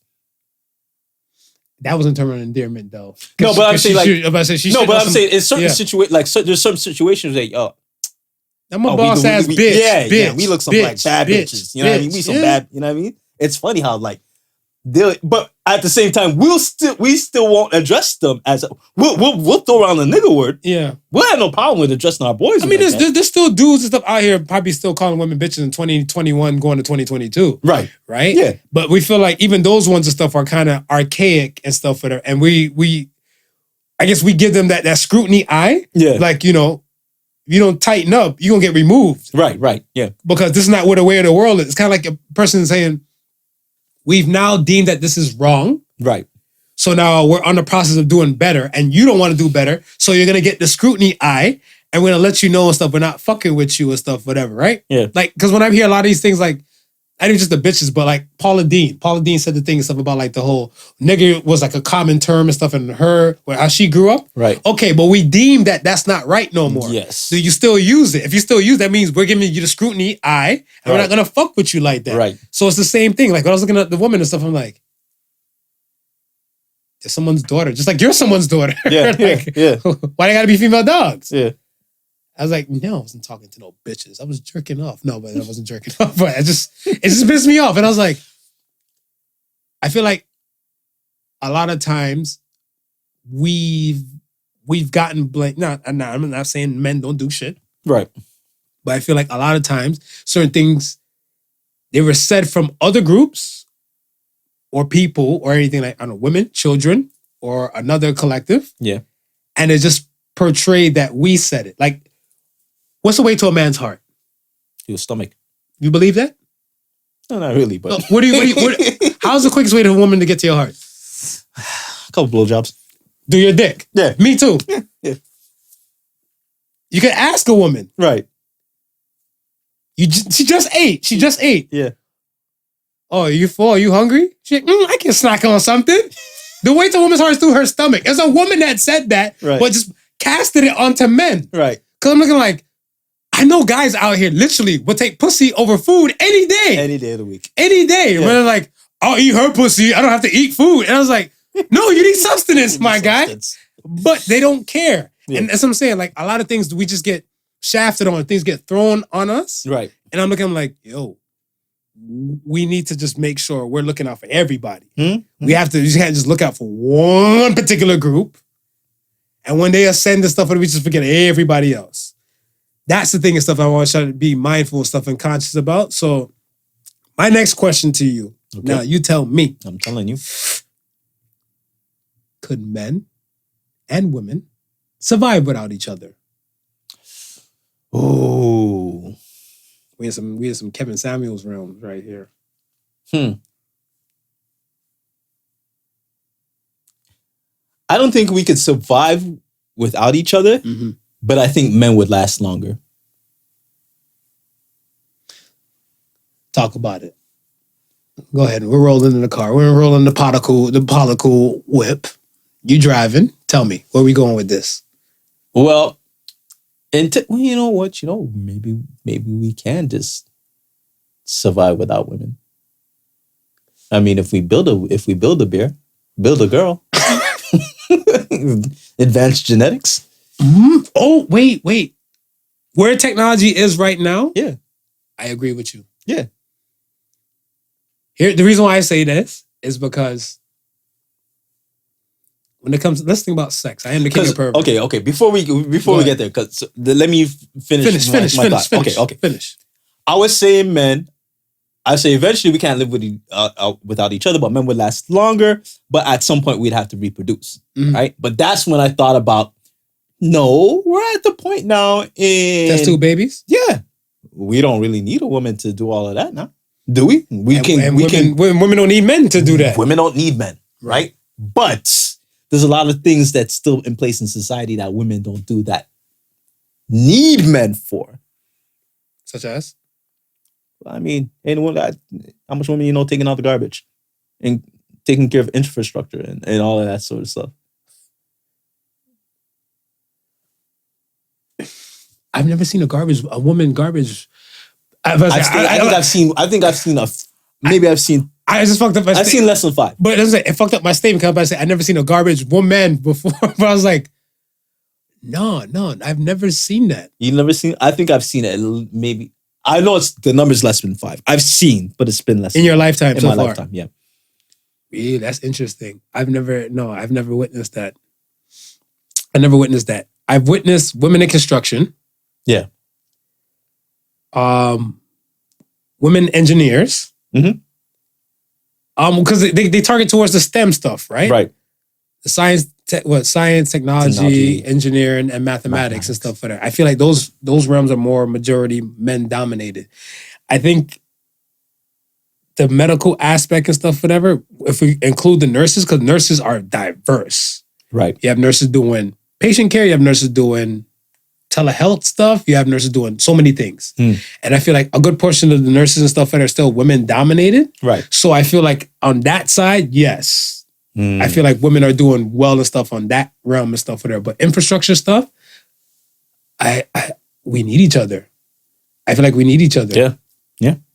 Like I feel like it's just not just even like a reproduction type of thing. I mean, I'm just picking one aspect, yeah. which is waste. Mm-hmm. Right? And we take it for granted because on a certain day of the week, we just take our waste and bring it to the corner and don't give a shit. You're better than me, but you live house. Right. I live in building. Right. I might just go to my shoots. So you're just going to the shoot. And I done pay everything else, no mind. Nothing after that. I learned that the garbage day at my building is on a Tuesday. Okay. I just learned that. Because it doesn't. And I've been living there for a bit. Right. It doesn't, you don't need to. I don't need to know. You can throw your garbage away at any time, right? But when those motherfuckers went on strike like a few years back. Okay. I was like, what are they gonna do? Okay. We have a rat party in the back. That's so cute. Just that one infrastructure. Just get rid of garbage alone. Yeah. And cities are in shambles, bro. Yo, what if you got rid of the garbages, right? And let's say, okay, you went from living in Toronto to Mississauga to Brampton. Right?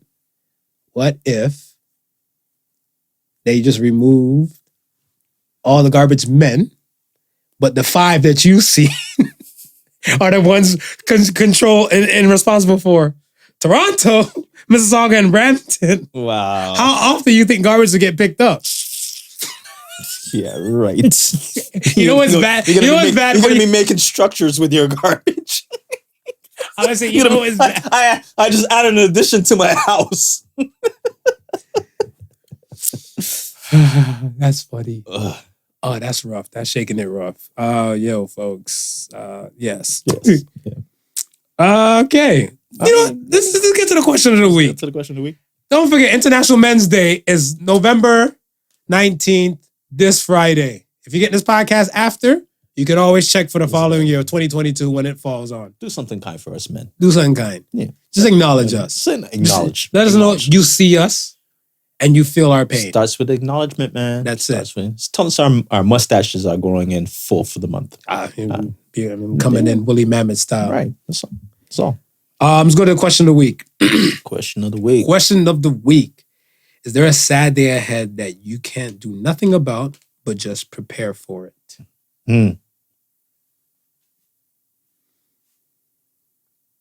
Yeah. You care to share? Day my penis no longer works.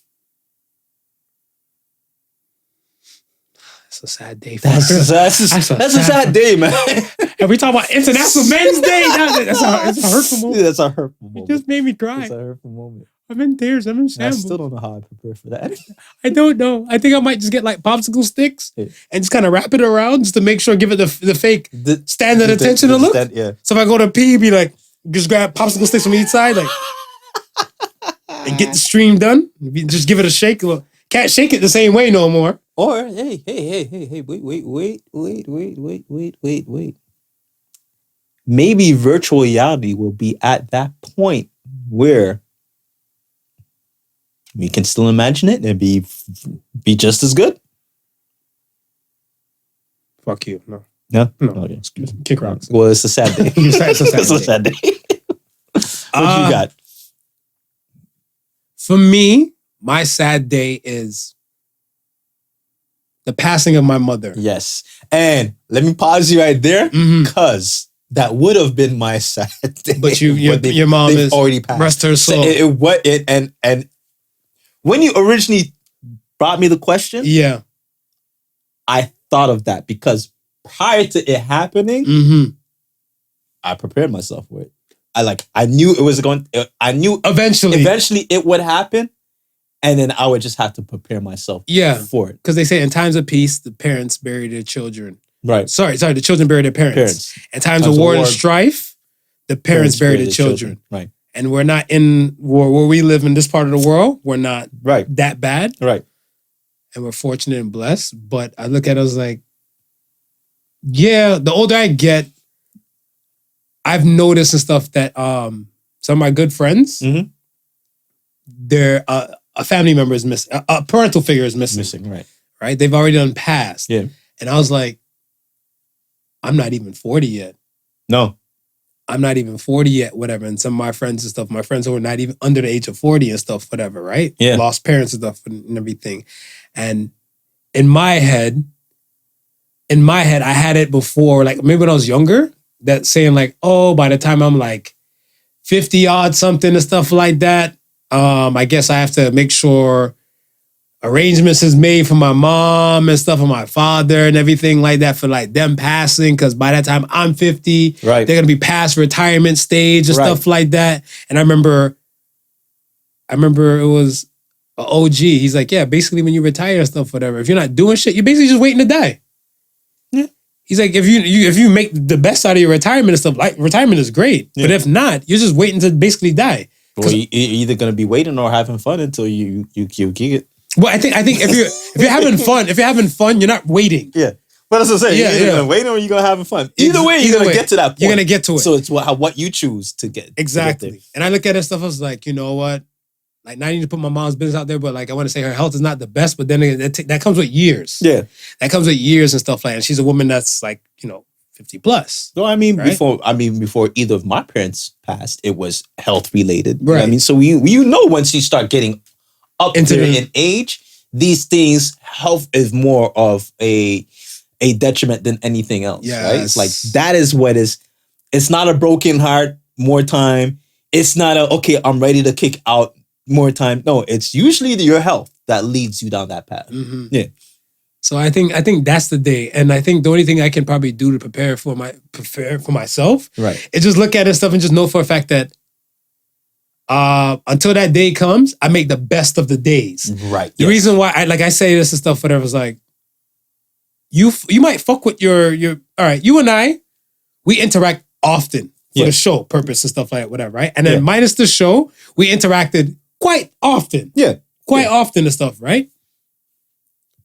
I might see my mother before COVID. I might see my mother and stuff, whatever. She's in Cleveland, Ohio. I'm in Toronto, Ontario. Yeah.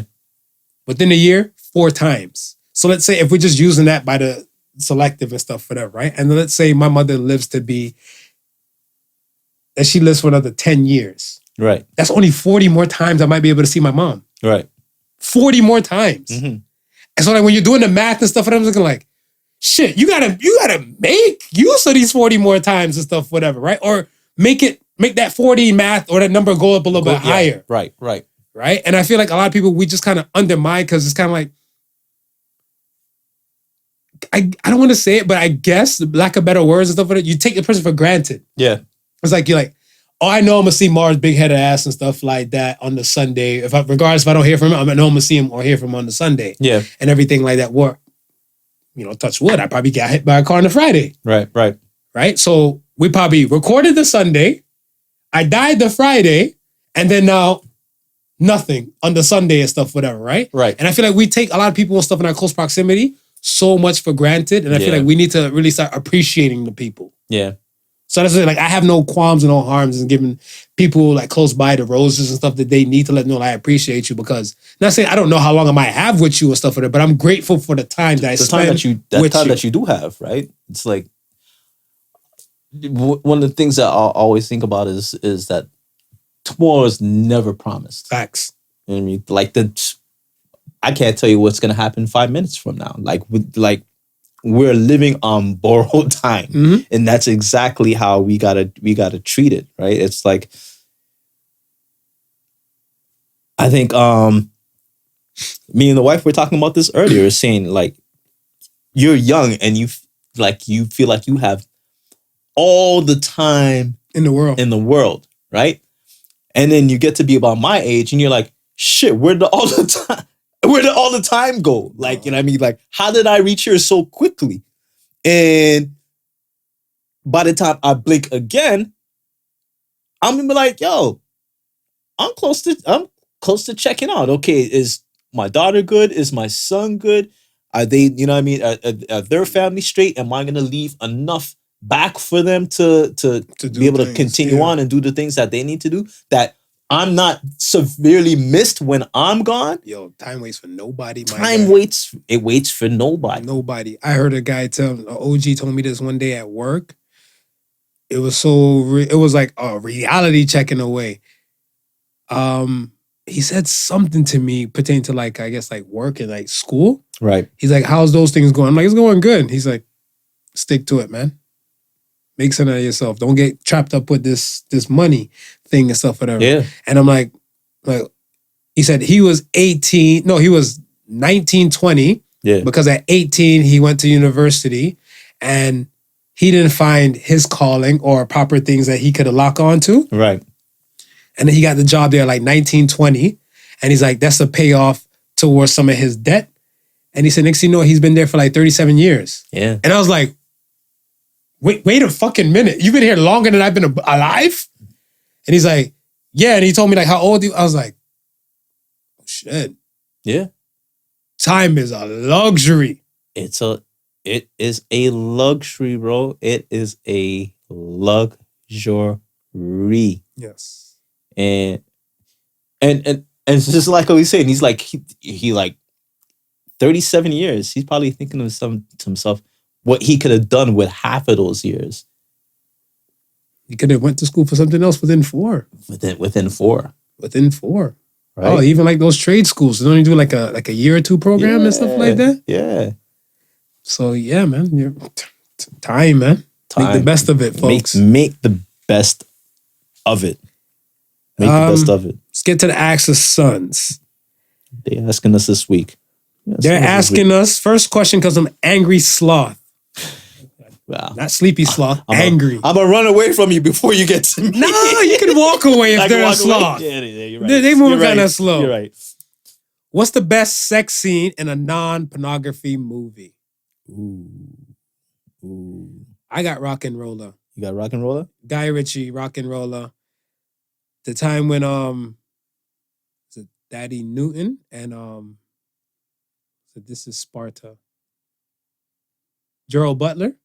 When they had their sex scene, man, that bitch was like 5 seconds. And I fucking loved it. No, because it's not a porn. No. So I'm not really expecting the whole thing and stuff, but I'm like, okay, Monsters Ball was a different dance. Monster Ball, yeah. Halle Berry was like the woman. Yeah. And then you saw a titty from the woman, you're looking like, oh shit. Mm-hmm. But I'm looking like, what's the premise of the movie? Yeah. That's my thing. So if the premise of the movie and stuff is to see titties, Yeah. then you know. you know. But if the premise of the movie is like rock and roll, the premise was, well, most of Guy Ritchie's thing is kind of like an object or a thing that you can't see, Right. but it's playing on your imagination, right? Because they had that painting, like everybody loved, inspirational, but you still don't know what the fuck it is. Yeah. So I tell people, somebody's like, I was watching that movie with somebody, she's like, what is that painting of? I'm like, keep it real with you, it was a painting of my dick, though. And she's like, wait for the credits to roll. She's like, I'm not waiting for the credits and stuff, whatever. Same night, girl called me back and stuff, whatever. I see your name nowhere in the fucking credits. So I'm like, that's the thing. It preys on your mind. What movie you got? I can't remember the title, but I can tell you the scene and you're instantly gonna remember. I think maybe it could be one of the American Pies. Where homeboy was backed up so badly that when he finally busted nut, he sent girl to the ceiling and plastered her on the ceiling. Oh, Scary Movie. Scary movie. I knew it was one of those comedies. Yeah, that was a lot of nuts. That was a lot of nuts.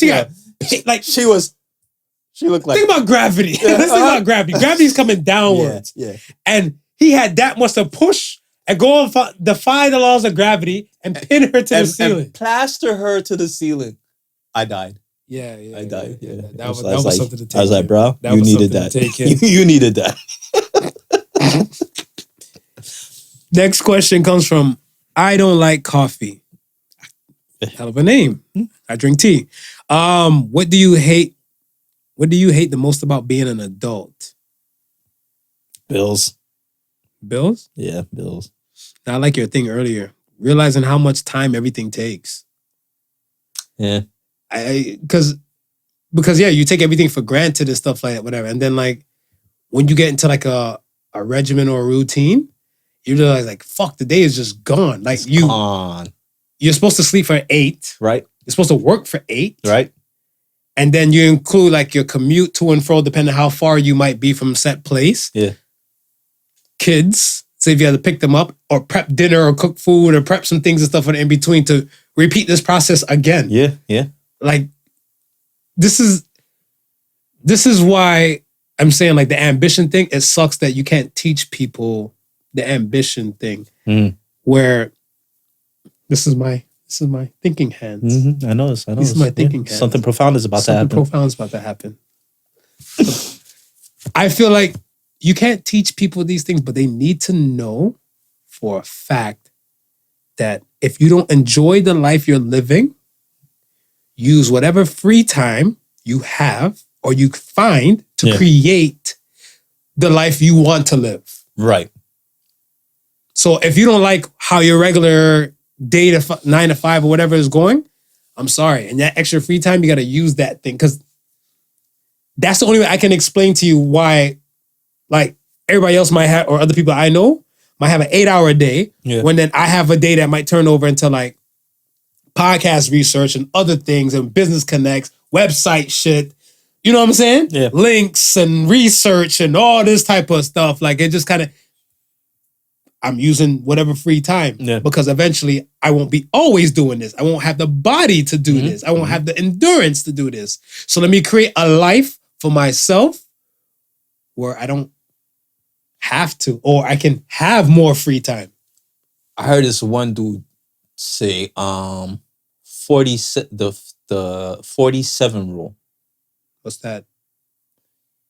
He's like 40 hours a week, 7 days a week? For each hour, for each 40 hours that you work, for somebody else, you should work at least 1 hour for yourself.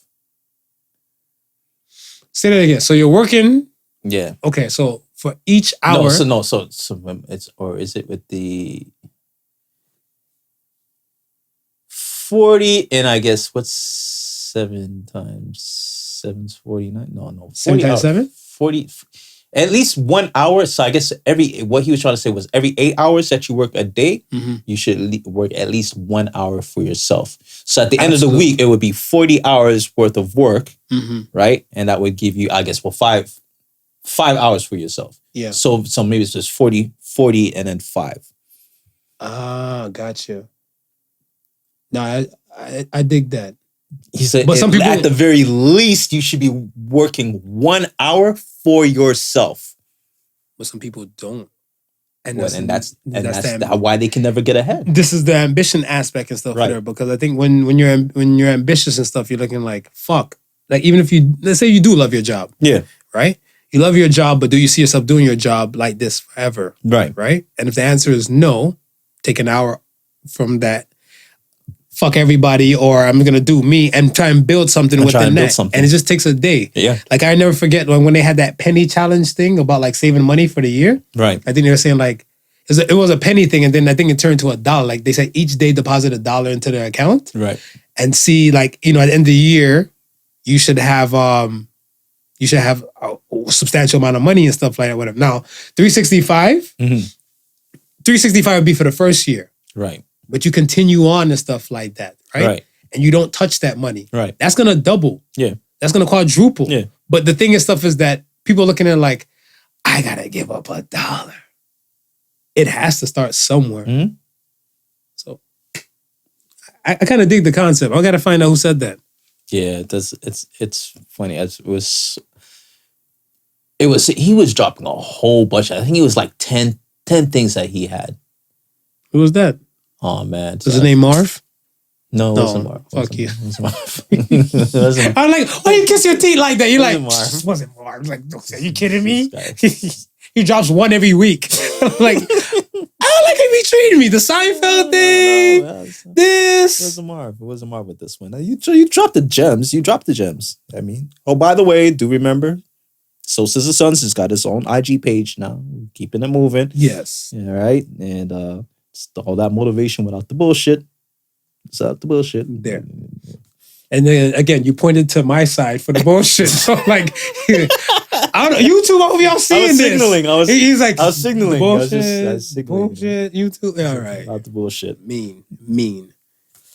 Last Ask the Sons comes from Sexy Sadie. You can choose one species to go extinct. What are you choosing? Platypus. Good night, folks. Why? Other than Venus and Fur, it doesn't have any use. You know what? You're right. I don't. But platypuses do they only live in Australia? That's a good question, bro. Because the thing is stuff is that like with platypuses, Yeah. I think I was watching something on Discovery Channel or something way back in the day, and I found out they were poisonous creatures. I was like, get out of here. Yeah, there's something like in between like the webbing on their claws or something like that. I did not know that. There's something in there that like if they scrape you or something like it injects a poison, like a toxin and stuff like that to kind of like, I guess, because they're not really good fighters or survivors. Right. Yeah. I feel like they need that advantage. I feel like platypus was like God's leftover creature to make, and he's looking like, my bad, I forgot you. Here, take this little poison to save yourself. Platypus is like God had all the leftover pieces from different animals, and he's like, all right, what am I gonna do with all this? Bieber looking motherfucker with a beak. Platypus.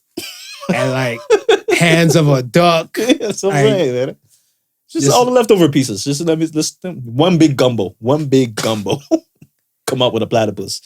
For me, I think it's roaches. Roaches? The reason why I say roaches is like the same thing I was telling you and stuff earlier. Like, yo, we see one, they said apparently there's like 20 to 200 within a wall or within that vicinity and stuff that are behind the wall. Mm-hmm. I do not know a purpose that roaches can do that ants can't. Because the same way roaches will eat like the leftover junk, ants will do the same thing. Right. You can leave like candy or whatever. Ants will like call the mafia like, yo, ew, and just pony up and take whatever thing to like wherever they need to take it. Yeah. Right? I feel like, especially like the roaches in those warmer climates, the motherfuckers that fly. Yeah, no. They need to Thanos snap. You need to Thanos those bastards. I remember the first time I ever seen. Who are you? Where were you? I was actually in the UK. They got flying roaches in the UK? I was actually in the UK, and I was. Was it big or was it small? It was big. Now I'm now okay. Ew. Are roaches and beetles in the same family? I'm thinking they got to be They have to close, right? Yeah, because right. like what makes them insects is like I think the six. The six? The six, like, you know, like the region here. Right. Abdominal region, hands here, and right. then feet there. Right. It's like that 6-pack makes them a insect. Okay. And then with stuff like beetles and roaches, because they have it's more of an exoskeleton with those stuff, right? Them. Okay. So it could have been a beetle. I hope it's a beetle. But this shit thing, it looked like a large roach and crawled like a large roach. And I went to approach it because this is the first time I've ever seen a roach that big and the shit just fluttered. I heard the wings. That's how big it was. That's fucking disgusting. My skin crawled just a while ago. I was like, what the fuck? And that thing, it took off. Man, let me tell you. I'm not name dropping. I'm not going to do that to some people. Don't do that. But there's a situation where my mom, I had to be like in the 8th grade. 8th grade? My mom and stuff, and I was like, yo, I'm going to OT, and you need to go to school, and you're going to stay with such and such person, right? Such and such person's house was cleanliness. It wasn't, yeah. But I just know, I'm like, I got to survive. Because I'm thinking in my head, like, one is in Miami. So I'm thinking the worst case scenario and stuff there, I just might see lizards around this bitch, right? Because maybe I've been there too many times in the daytime. The roach is like, we ain't coming out. The humans is out. So when I stayed there the very first night, like where I was, it's kind of like they reverted the garage into like a guest bedroom. Right. Right. And the washroom was kind of like a walk, a hike. Right. So I was like, fuck, I went to go piss like middle of the night and everything like that. So I get out and I'm walking like towards the camera. Yeah. Right? Yeah. On this wall right here, I guess I never fucking paid attention. I was half asleep. Right. Roach was chilling. So I guess me flicking on the light, Roach is like, the fuck is going on here? It's supposed to be dark. Yeah. I go piss. I come back now, walking back. I see this big ass roach like on the wall. This motherfucker like an easy like 3-4 inches. He's just chilling on the wall. So I'm looking like, ew. Damn, I'm like, I'm not trying to kill that shit with my shoe. And then in my head, I'm like, is it disrespectful to kill a roach in someone else's house? Because that might be part of like the fam. My mom old school. My mom be like, she'll see some creature after somebody died, be like, oh, that's such and such spirit inside the creature. So I know, like you know, don't want to kill nobody. Somebody's in La Cucaracha over here. In the roach transportation. Right, you know what I'm saying? So I'm looking, I'm like, all right. So I'm trying to foot it past, like, oh, this shit's nasty. I'm gonna go in there and stuff, whatever, and everything. I'm walking to roach. The roach is like, this is my house. Start flying towards me. I hit a matrix like dip. I was like, oh my God. I ran in the room. I closed the door. I cried the night. And then my mom called, oh, how was it? I'm like, no, I'm not staying here. Yeah, no. No, I'm going to stay with such and such. You can cuss me. You can beat me when you get back in town. Yeah. I'm not staying here another night. And then she's like, fair. She understood. I was listening to this one podcast. They were talking about this one dude. He was convicted for something, and he the jail that they put him in, the cell that he was in was like he's like literally infested. He said when he got to the cell, he's seen the his roommate already there. The roommate had his bed sheet and was like covered like in head to toe, like he was cocooned himself. And he's like, yo, why is this dude cocooning himself? And he said he could look up in the ceiling and anywhere where there was a crack or where there was a hole, you just see like tons of roaches. That is fucked. He said the first night he slept in there, he's like, I guess he fell asleep and didn't realize he was uncovered. And he literally woke up and was just like fanning roaches off his face and all that. He said like he just crawling in his mouth and nose. They can go extinct for all I fucking care. We'll pick up the ecosystem after them. Just kill them. Yeah. Get rid of them? Extinct. Okay. Get rid of them. Okay. I couldn't even imagine that. Like even the other day when we were talking about Roach's bite, I was like, I didn't even know Roaches fucking bite. I didn't know they bite either. I'm like, I didn't know they fucking bite. Yeah. They're like, oh, they do bite. They do light bites. I don't want you a light bite near me. Buy me a light bite. Don't light bite me. Roaches, they light bite. Yo, light They bite. take their time. Apparently. Allegedly. Oh, Listen with the Soul State of Sons, and we out this piece. Let's do that. Right. Soul State of Sons this week says, don't be fooled by your emptiness. There's so much room for happiness. So says the sons. I feel like a lot of people, they just constantly just be like, oh, I don't have this in my life. I don't have that in my life. I don't have these things and stuff to make me feel complete. Right. You can find other things and stuff to make you feel whole. Yeah. You can find other things to kind of plug that thing. One conversation I had with a young woman and stuff earlier in the week, or older, I want to say she's a younger woman than me, Right. but she's in her 30s and stuff, and she just feels like motherhood is going to pass her. Mm. So I said, as a parent, Yeah. you can't really do shit with kids like that. My son was off the other day. I stayed with him. Yeah. Right? Yeah. So I was like, boo, take your extra hour, make something out of it, provide something for when the kids do come. Right. You ain't got to break your neck to work like that or something like that, right? So I'm like, at the daycare. yeah, that might make you sterile. Might change your whole outlook on life after that. But like this, I've been a condom king for the longest. Yeah. Right? Based upon that fact? Upon that one fact alone? You know what it was? I think it was more my family, like my family and our family. Right.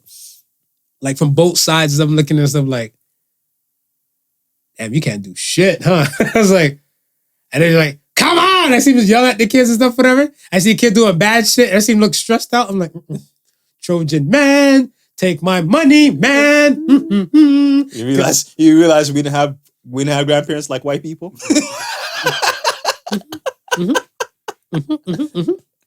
I was like, noted. And then I think like I was like in my late 20s. I was in my mid or late 20s and stuff, whatever. I'm like, you know what?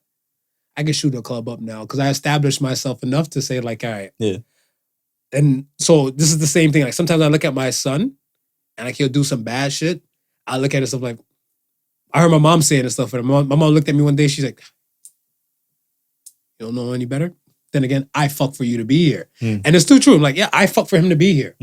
So I have to acknowledge all this type of stuff. But even if you don't have a car, go for nature walks. You don't like if you don't have certain type of things, there's other things you can use and stuff. I'm gonna say use in a bad way, but use that to fill the emptiness that you feel. Right.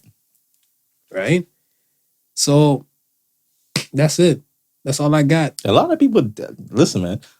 A lot of motherfuckers have a lot and don't like to acknowledge the shit that they have, bro.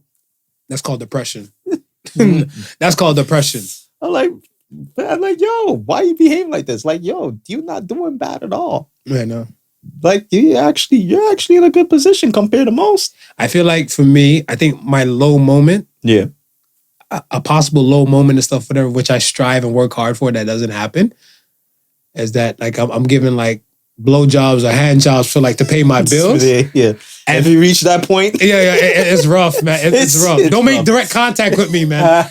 You might get dick breath in your face or some shit like that, or don't dap me no more. Just give me a COVID shoulder, like, hey, what's going on with you? You good? You good? Because these hands are working out here. You won't need no lotion. Yo, you got lotion. You got money for lotion. Yeah, they better provide the lotion because they're getting dry jerked. Let's hope it doesn't get that. Let's hope. But yeah, man, like, I feel like those people, you can't focus on things that you don't have. You have to focus on the things that you do have. Yeah. And there was this animation I seen where I think it started from a helicopter all the way down and ended to a guy in a wheelchair. It was like a guy in a helicopter and stuff, whatever. And then there's another guy watching him who's driving like a sports car. Right. And he's like, man, I wish I had a helicopter. Right. Then somebody's driving past the guy in the sports car looking at like, man, I wish I had a better car. Right. And another person and stuff sees that person on a bicycle like, man, I wish I had a car. Right. Person in a wheelchair is rolling past them and saying like, and I wish I had legs that work. Yeah. So like we have to focus on the things that we have and be grateful for the things that we have. Because I feel like that's what will be a cause to depression. Like you're focused on things which you don't have and stuff, and then like, are you willing to do whatever it takes to get those things? Yeah. Because a lot of times, blood, sweat, and tears, armpit stains might not be enough. Dignity might be the thing and stuff, whatever, right? Yeah. You want to succeed or you want to suck some seeds? It's up to you. So that's all up to you. Your choice. So that's what we got for you, folks. That's what we got. Thank you once again for listening to the Podical Sons. Like, comment, subscribe. All of that. Follow. All of that too. Get the polls and the questions on the Mondays and the Thursdays. And we'll be right back next week again. Thank you for listening to Podical Sons. Remember, the difference between genius and stupidity is that genius has its limits. Peace and love. Peace. Peace. The Podical Sons with not your average Joseph and Sofa King Marvelous.